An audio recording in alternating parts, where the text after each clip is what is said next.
It was the small things that began to tip me off. But they weren't the kinds of things you'd expect from a cheating spouse, or at least not at first. The first hint came one Wednesday night, when Nina didn't come home for dinner. It wasn't unusual. She worked long hours, and I often ate alone.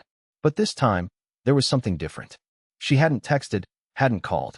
It was only when I looked at my phone and saw an unread message from her, time-stamped hours ago, that I realized she had sent it just after she was supposed to be home, running late. Don't wait for me. I didn't think much of it. She was busy. I had my own life to manage too, my own work, my own needs. That was how things worked, right? But when I woke up the next morning, I felt a strange emptiness settle in my chest. She had already left for work. No goodbye, no note, no kiss. It was subtle, but I felt it, like an invisible thread pulling tighter around me every time I looked at the empty spot on her side of the bed. The days that followed were a blur of brief interactions. Small conversations, but nothing real. It wasn't that we fought, but we stopped communicating. She'd leave in the morning and return late at night, not saying much, and when I tried to ask how her day was, she'd give me a quick, disinterested answer. But what really caught my attention was the night she asked for a break. She didn't call it a break, of course. She never said the words out loud, but the meaning was clear. She came to me, her face painted with the most practiced look of concern.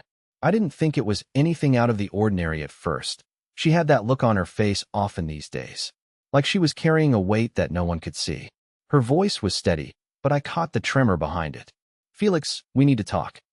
I had heard those words before, many times. "We need to talk" was the prelude to something heavy, something complicated. And in the pit of my stomach, I knew this was going to be one of those moments. "Okay," I said, setting down the book I had been reading. I hadn't been paying much attention to her lately. She was just a distant figure in my life, existing in the periphery of my routine. But now, something about her tone made my skin prickle. There was a hesitation, a long, uncomfortable silence. She looked away, staring at the floor as if the words she needed to say were trapped somewhere deep inside her, unwilling to surface. I had never seen her like this before. And then, she finally spoke. I think I need some space, Felix," she said, her eyes flitting to mine, then quickly diverting. "I don't know how to say this, but I just feel like I've been losing myself in all of this. In us." I blinked, trying to process her words, but nothing made sense. "Space," I repeated, not entirely sure I had heard her correctly. "From what?"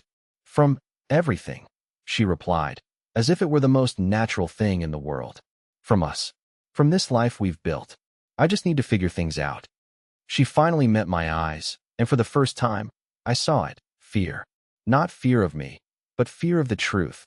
The truth she wasn't ready to admit, even to herself. I felt my heart constrict. I had known, deep down, that something was off, but hearing it out loud was like a punch to the gut. She didn't want to be with me anymore, at least not in the way I thought we were. The thought of being with someone who didn't want to be with me anymore, a woman who was trying to carve out a part of her life that didn't include me, felt like a slow death. "Is there someone else?" The words left my mouth before I could stop them. She went pale. Not just a little pale, ghostly. For a moment, I thought she might deny it, but she didn't. She didn't have to. Her silence spoke volumes. In the space between us, there was an answer that no words could fill. "No," she said, her voice wavering, though I knew it was a lie. Her eyes darted to the side, the classic sign of guilt. But at that moment, I didn't care about the lies. I didn't care about her excuses or what she had been doing for the last few months. All I could feel was that overwhelming emptiness, a crushing weight I couldn't escape. I looked at her, really looked at her for the first time in what felt like ages. And in that moment, something shifted in me. The anger I felt wasn't just for her betrayal, it was for me. For allowing myself to live in a relationship that was nothing more than a facade. For ignoring the signs, for staying silent while I let her drift further and further away. And most of all, for not being the man I should have been, a man who would have confronted the truth sooner, who would have demanded respect. I was done, but I didn't say anything. Not yet. I wasn't going to beg, plead, or cry. I wasn't that man anymore. Nina had just given me a choice. She had shown me that she wasn't interested in fighting for what we had, and I wasn't going to chase her anymore. "Okay," I said quietly, my voice eerily calm. "I'll give you space." She looked relieved, like she had expected me to beg her to stay, to apologize for whatever invisible wrongs I had done. But I wasn't going to do that. No, she had made her choice, and I wasn't going to fight for something she didn't value. The room was still for a moment, and then I stood up and walked past her, heading towards the door. I'll be gone by tomorrow, I added, my voice cold and final. Take all the time you need. The words were out before I could stop them, and as I walked away, I felt a small, twisted part of me take pleasure in the look of surprise on her face. Because she hadn't expected me to let her go. Not like this. And as the door closed behind me, I realized something. She might have thought she was taking control of the situation, but in truth, I had just made the first move in a game she didn't even know she was playing. The next few days passed in a blur of awkward silence. Nina barely spoke to me, and when she did, it was always brief, as if she was afraid to say the wrong thing. I kept my distance too. I didn't want to force her to explain anything that she clearly wasn't ready to share. But there was something in the air, something heavy, like a storm that hadn't yet broken. Every time I saw her, I could feel the tension between us, thick and suffocating.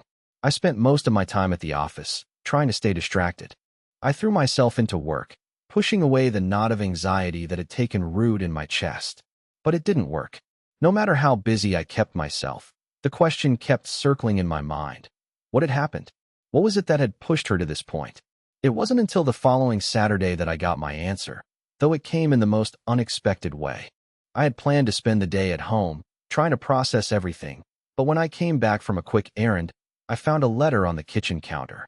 There was no note, no signature, just an envelope with my name written in neat handwriting. My stomach churned as I opened it. Felix, I know things have been strange between us lately, and I don't want to drag this out any longer. The truth is, there's someone else. His name is Thomas.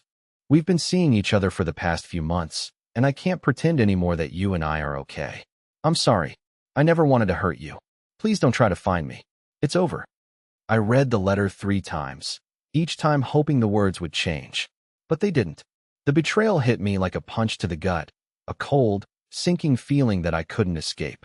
I didn't know how long I stood there, staring at the letter, but when I finally looked up, everything in the house seemed different. The walls, the furniture, it all felt foreign, like I had stepped into someone else's life. It was one of those moments where time slows down, and you can almost see your entire life unraveling before your eyes. And I had to admit it to myself. I wasn't surprised. Deep down, I had known. She had been distant for months, and I had ignored the signs. The late nights, the secretive behavior, the lack of affection. I had allowed myself to believe that everything was fine, that she was just busy. But she wasn't. She was already gone. What hurt more than anything was the coldness of it all. She didn't even have the decency to tell me in person. A letter. That was it. No explanation, no attempt to salvage what we had. Just a name. Thomas. A man I didn't know. Someone who had taken my place without me even realizing it. I couldn't just sit there and accept it. I couldn't let her walk away without a word. Something inside me snapped, and I felt a burning need to confront her. Not to beg her back, but to make her see what she was throwing away. But I couldn't go to her directly. Not yet. Instead, I made a decision. I would find Thomas. I needed to see him, to understand who he was, what he had that I didn't. I didn't know how or where to start, but I knew one thing for sure. This wasn't the end. Not by a long shot. I don't know why, but when I read the name Thomas, something inside me snapped. It wasn't just that she had betrayed me. It was the fact that she had replaced me, and I had been completely blind to it.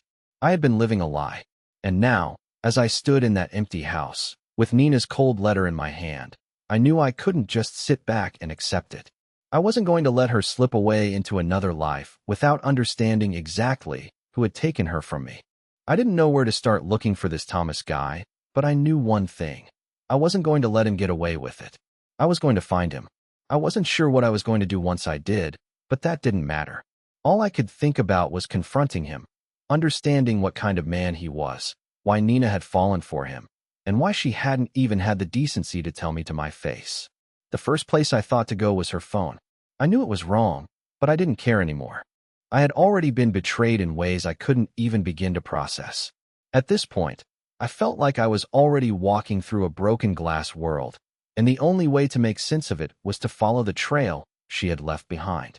Her phone was on the coffee table, discarded as if nothing had happened. I picked it up and unlocked it. I had access to it. She had always been careless with her passwords, and it felt almost too easy. What I found wasn't a surprise, but it sent a rush of anger through me. Texts, dozens of them. Messages filled with affection, inside jokes, and plans. There were pictures, too. Pictures I should never have seen. Pictures that made it clear that Nina had not only been emotionally involved with Thomas, but had crossed every boundary we had once shared. There was even a message about a trip they had planned for the weekend, a getaway I was supposed to be a part of just a month ago. She had clearly been planning this while I was still in the dark. I stared at the screen for what felt like hours, my mind racing.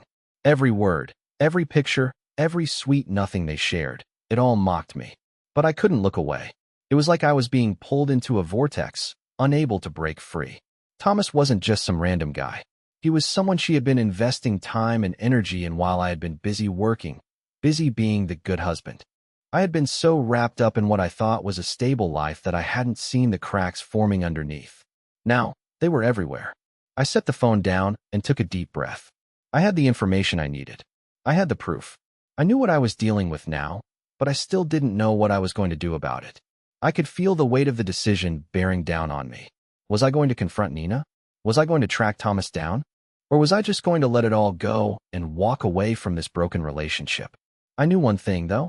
I wasn't going to beg her to come back. I wasn't going to plead for a second chance. I had done enough of that in my life. This time, things were going to be different. If I was going to move forward, I was going to do it on my terms. But first, I had to meet Thomas. I had to see the man who had taken everything from me. I didn't know where to find him yet, but that wasn't going to stop me. The hunt had begun, and I was going to find him, no matter what it took. The next few days felt like I was stuck in a nightmare I couldn't wake up from. I spent hours scrolling through Nina's phone, dissecting every message, every exchange with Thomas. My stomach twisted each time I saw her calling him babe or sending heart emojis. I had been completely blind, thinking I was living in a comfortable, predictable life. Now, everything felt like a lie, but I had a plan. I had to confront Thomas, get some answers. I wasn't going to let this go. I had come too far to back down now. I used the details from the messages to track him down. It wasn't difficult. He was active on social media, and Nina had left little breadcrumbs all over her phone. One message mentioned his favorite bar, a dive spot tucked away in the city's backstreets. I showed up that evening, wearing jeans and a hoodie, blending in with the crowd. The place was dimly lit, the kind of dive bar where the drinks were cheap and the music was loud enough to drown out the world. I walked in, scanning the room. People laughed, a group of friends huddled around a pool table, and the bartender served drinks with practiced indifference. But I wasn't there for any of that. I was there for one reason, to find Thomas. I didn't know what he looked like, but I had the advantage. I knew what he was wearing from the pictures Nina had sent him, and I knew his mannerisms from their conversations. I took a seat at the bar, ordered a drink, and waited. Time seemed to stretch in that noisy bar, the clinking of glasses filling the air, but my focus was laser sharp. Then I saw him. He walked in casually, with a confident stride that immediately rubbed me the wrong way. He was tall, with messy dark hair and an easy smile. He greeted the bartender like an old friend, and my eyes locked on him. This was the man who had taken Nina from me, the man who had slipped into my life without my permission. My pulse quickened as I stood up. I walked over to him without thinking, ignoring the rational part of my brain that told me to stop. He didn't see me at first. He was busy laughing with the bartender, clearly at ease in his environment. I stopped a few feet from him, trying to steady my breathing. "Thomas?" I said, my voice surprisingly steady despite the fury rising within me. He turned, his face momentarily confused. Recognition flickered in his eyes as they shifted over my face, then widened. "Who are you?" he asked, his voice smooth but guarded, like he was suddenly aware something was off. I didn't waste time with pleasantries. "I'm Felix," I said, watching his reaction carefully. "Nina's husband." His expression faltered, just for a moment, but it was enough. The cocky smile he had been wearing vanished, replaced by something more calculating. It was the look of a man who knew he was caught, but wasn't sure how to handle it. "Look, man," he started, trying to backpedal, but I wasn't in the mood for excuses. "Cut the crap," I snapped, leaning in closer. "You've been sleeping with my wife." I think you owe me more than an explanation. The room felt like it closed in around us. People were starting to take notice, but I didn't care. This was between me and him.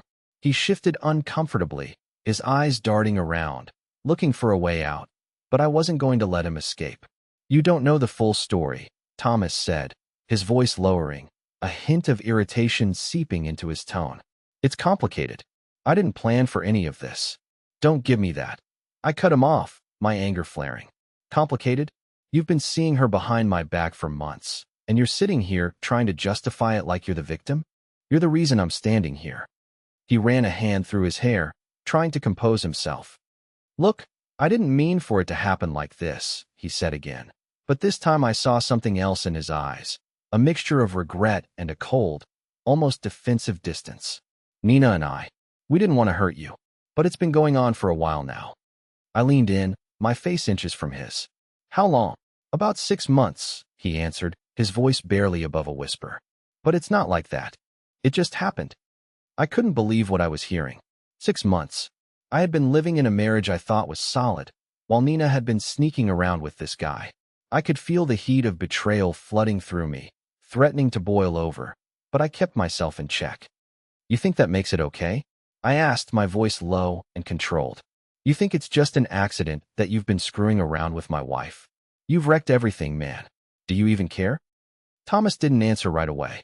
He took a step back, eyes darting to the bar, to the door, as if trying to find a way to escape. But there was no running from this. There was no denying what had happened. Before I could speak again, he mumbled, I'm sorry. I never wanted to hurt you. I really didn't. Then, as if he realized how pointless that sounded, he added, I'll go. I didn't mean for things to get this messy. And just like that, he turned and walked away, leaving me standing there, seething with anger and confusion. But as I watched him go, one thing became clear. This wasn't over. Far from it. I didn't just want answers. I wanted to take back control. And I wasn't going to let Nina or Thomas think they could just walk away without consequences. The game had only just begun. The moment Thomas walked away, my mind was on fire. I hadn't expected him to leave so easily. He seemed genuinely rattled, which, in a twisted way, felt like a small victory. But the confrontation had been too quick. I needed more. I needed to dig deeper, to make him, and Nina, understand the gravity of what had happened. As I stood there, trying to steady my breathing, I realized something. The night wasn't over. I wasn't done yet. If Thomas thought he could walk away without facing the full consequences, he was wrong. And Nina? She had to know I wasn't going to let this go. I left the bar not long after, my mind racing with the words Thomas had said. It's complicated, he had muttered. What did that even mean? Was it just a convenient excuse? Or was there something else going on here? I spent the next few hours driving aimlessly, my thoughts spinning. Eventually, I ended up parked outside Nina's apartment. It wasn't my usual instinct to show up uninvited, but tonight was different. I had to confront her. I had to make her see that I wasn't just some passive fool waiting for her to throw me aside. The apartment was quiet, too quiet. I hadn't told Nina I was coming. I hadn't even called. I wasn't sure what to expect when I rang the doorbell. Would she be surprised? Would she even care? When she opened the door, her face was unreadable. She hadn't expected me, but she wasn't shocked either. It was like she had been waiting for this moment, but didn't know how to handle it. Her eyes flickered with a mix of guilt and frustration, but she didn't invite me in. Felix, she said, her voice distant, almost cold. What are you doing here? Can we talk? I asked, my voice surprisingly calm despite the storm inside me. She hesitated, glancing behind her as if considering shutting the door. But then, as if defeated, she stepped aside. Fine, she muttered, her eyes avoiding mine. Come in. The apartment felt smaller than I remembered, as if the walls were closing in. We sat down, and for a moment, neither of us spoke. The silence was thick, heavy. It felt suffocating. She was the first to break it. I know what you're going to say, Nina began, her voice wavering slightly. And I'm sorry, but I've already explained everything to you, haven't I? Have you? I asked, unable to keep the bitterness from creeping into my voice. You think sending me a letter is an explanation? You think that makes it okay? She sighed, clearly exhausted by the weight of everything. Felix, I didn't want to hurt you. I never did. But I've been feeling lost for a while now. And when I met Thomas, she trailed off, but I didn't need to hear the rest. I had already heard it in the messages, seen the photos. You've been lost. I repeated, my voice cold. So, you decide to sleep with someone else? She winced at the sharpness of my words, but she didn't deny it. Instead, she sat back, folding her arms, as though bracing herself for whatever came next. Yes, she said quietly. I was wrong. I admit that. But it wasn't just about him. It was about me, about what I've become. I didn't know how to tell you, Felix. I didn't know how to face this. I was scared. Her words didn't register at first. Scared, I repeated, almost incredulously. Scared of what, Nina? Of me? Of losing your perfect little life? What were you scared of exactly? She flinched, her expression softening, but she didn't speak. The silence between us stretched for too long, the air thick with the unspoken things we both knew but didn't want to admit. Finally, I stood up. I don't want your apology, I said, my voice shaking with the effort to stay composed. I don't want your guilt or your excuses. I want you to understand something. You've made your choices. But so have I. I'm done. I turned to walk toward the door, and Nina's voice stopped me. Felix, please, she said, her tone breaking. Don't walk away like this. You can't just give up on everything. I didn't turn back. You gave up first, I said, my words cutting through the air, final and cold. Goodbye, Nina. And just like that, I left. That night, something inside me shifted. It wasn't relief, or satisfaction, or even anger. It was clarity. I had thought for so long that I was the one who had been lost, the one who needed to find his way. But now I understood something far more important. Nina had been the one drifting. While I had been so focused on the stability I thought we had that I missed it. I missed her slipping away. I didn't sleep that night. I couldn't. Every thought I had about Nina, Thomas, and our marriage seemed to ricochet around my head. But as I sat there, the stillness of the house pressing in on me, one thing became clear. I wasn't going to let this be the end. Not just because I wanted answers from Nina, not because I had been hurt, but because this was the moment where I had to stop being the passive one in my life. I had to take control. I had been living for too long in the shadows, letting things unfold around me while I tried to fix everything with patience and quiet persistence. But patience had gotten me nowhere. The next day, I did something I had never done before. I left the apartment. I didn't make a plan, but I wasn't about to sit around waiting for someone else to dictate what happened next. The world outside was still moving, people still going about their lives, and for the first time in a long while, I felt like I could be part of it. I didn't call Nina. I didn't text her. She had made her decision, and now it was my turn to make mine. By the afternoon, I was in a cafe, not even sure what I was doing there, but something about the noise and the people around me made me feel alive again. I ordered a coffee, then another. It was too early for a drink, but I needed something to distract me from the anger that was still simmering beneath the surface. As I sat there, absent-mindedly scrolling through my phone, a name popped up in my contacts. It was Thomas. I didn't even think twice. My fingers moved on their own, dialing the number before I could stop myself. The phone rang a few times, then he answered. Felix. His voice was hesitant, as if he was expecting some kind of confrontation. Maybe he thought I was calling to fight him again. Yeah, I said, trying to keep my voice steady. We need to talk. There was a long pause on the other end of the line. Then, slowly, he responded. Okay. Where? Wherever you are. I'll be there in 20 minutes, I said, my voice even. But inside, my heart was racing. This wasn't about Nina anymore. It was about me. When I got to the address he gave me, I found myself standing in front of a small, run-down apartment complex. The kind of place you wouldn't notice unless you were specifically looking for it. I rang the doorbell and waited. Thomas opened the door, his face unreadable. He wasn't the cocky, confident guy I had seen at the bar. Today, he looked like he was bracing himself for something, not sure if it was a confrontation or something worse. Come in, he said quietly, stepping aside. I walked past him into a sparsely decorated living room. It smelled faintly of old coffee and cigarettes. Thomas gestured to a couch, and I sat, though I didn't make myself comfortable. This wasn't about comfort. It was about getting what I needed to move forward. He sat across from me, his hands resting on his knees, tense and waiting. I didn't waste time with pleasantries. Why Nina? I asked, my voice sharper than I intended. He looked down, not meeting my gaze at first, before finally speaking. I never planned this, Felix. I never meant to fall for her. It just happened. We were working together, and it started as nothing. Just conversations, casual stuff. But then it turned into something else. I watched him, trying to gauge if he was lying or just genuinely remorseful. So it was just easy? You just slipped into her life like that? His face softened slightly, and I saw a flash of guilt. It wasn't easy. It wasn't like that. I didn't want to hurt anyone. But we were both in different places. She was unhappy, and I wasn't in a good spot either. It just happened, and by the time I realized what was going on, I couldn't stop it. I stared at him, feeling a mix of disgust and something else I couldn't quite place. You're just as lost as she is, aren't you? He didn't answer, but his silence said everything. There was no justification, no easy way to make sense of this mess.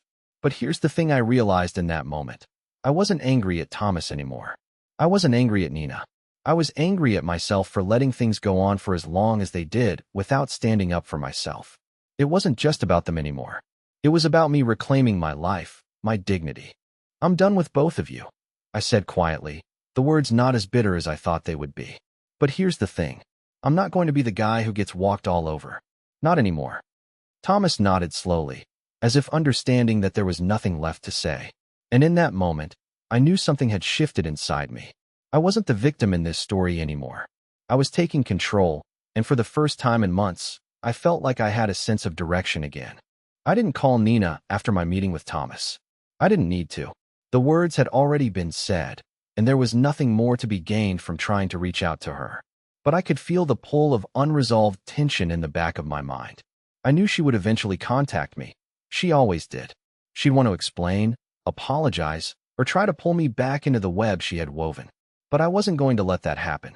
I needed to make the final move. For months, I had lived in a state of passive acceptance, letting her drift away from me without fighting for what we had. Now, I was done with that. I couldn't fix what was broken anymore. All I could do was take control of the pieces that were left. It wasn't until a few days later that I got the call. Nina. I stared at my phone, watching it vibrate on the table, and for a moment, I considered not picking up. What would she say? What kind of explanation could she offer that would change anything? But I couldn't just ignore her. Not after everything. So I answered. Felix. Her voice came through, shaky and unsure. I need to talk. Can we meet? I felt a surge of anger mixed with something colder, detachment. What's there to talk about? I asked, my tone sharp. I don't know how to fix this, she said, her voice quieter now, almost pleading. Please, let's meet. I'm sorry for everything. I almost hung up, but then something stopped me. I realized I didn't want to meet her to fix anything. I wanted closure. I wanted to make sure she understood that I wasn't the same man she had taken for granted. I had changed, whether she liked it or not. Fine, I said, my voice steady. I'll meet you. But understand this, Nina, I'm not doing this for you. I'm doing this for me. And you're going to hear the truth, whether you want to or not. There was a brief pause on the other end of the line, then a soft sigh. Okay, she whispered. I'll see you soon. I hung up, feeling a strange sense of calm wash over me. For the first time in weeks, I wasn't on edge. I wasn't torn between what I wanted and what I thought I should do. I was clear. I was going to walk into that meeting with one goal in mind, to leave with the weight of all this off my shoulders. I drove to the park where we agreed to meet, the familiar place we used to walk together. It felt like a lifetime ago, like another person had lived in my skin back then. I parked the car and waited. I wasn't sure what to expect when I saw her, but I didn't let my guard down. Not for a second. When she showed up, her face was tired, eyes swollen like she hadn't slept in days. She looked smaller, somehow, as if the weight of everything had shrunk her down to something fragile. For a moment, I almost felt sorry for her. But that feeling faded quickly. Felix, she said, her voice almost a whisper as she sat down across from me. She looked at me, like she was searching for something, some sign that I would fall back into old patterns. But I wasn't the same person anymore. Do you even realize what you've done? I asked, my words cutting through the silence between us. Do you know how much you've shattered? Her lips trembled, and she nodded slowly, but she didn't say anything. The apology I had been expecting never came. I've tried to understand, tried to make sense of everything, but there's no excuse, Nina, I continued. You weren't just unhappy. You chose to hurt me, and that's something I can't come back from. She looked down, her hands clenched tightly in her lap. "I know," she murmured. "And I'm sorry. I never meant for it to go this far." I shook my head. Sorry doesn't cut it anymore. It doesn't undo what you did. And I'm done being the person who forgives and forgets when it suits other people. For a moment, there was nothing but silence. Then, I stood up, the finality of the movement hanging heavy in the air. "I've been letting you pull me around for far too long," I said, looking down at her for the last time. "I'm not doing it anymore. I'm walking away, Nina. This is over. And it has to be. For both of us." She didn't respond. She just sat there, looking small and lost, as if she had been waiting for me to say those words. But I wasn't waiting for anything anymore. I had already made my decision. As I turned to leave, I felt a weight lift off me, like I was shedding an old skin. This was it. The end. The end of a chapter that had been nothing but an illusion for too long. And as I walked away, I didn't look back. I couldn't afford to. The days after that meeting felt different, lighter, almost.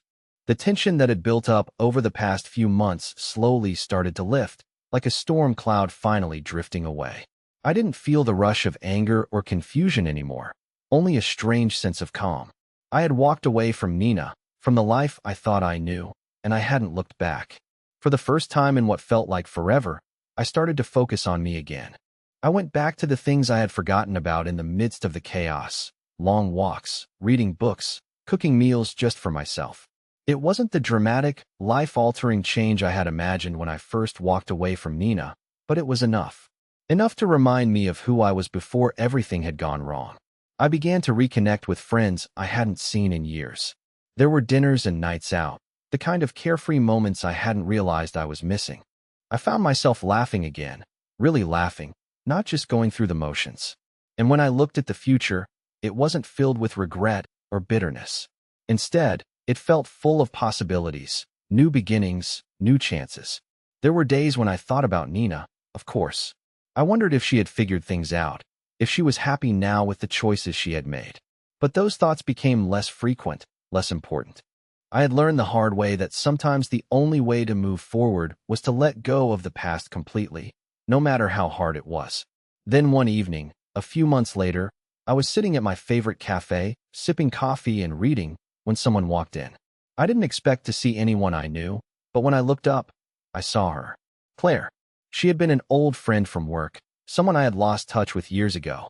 We exchanged a brief look, and before I knew it, she was sitting down across from me, her smile warm and easy. "Felix, it's been too long," she said, her voice genuine. We talked for hours, reminiscing about old times, catching up on life. And as I listened to her, something inside me clicked. This was what I had been missing. This sense of connection, the ease of someone who truly cared, without the complications and lies I had dealt with before. That night, as I walked home, I felt something I hadn't felt in a long time. Hope.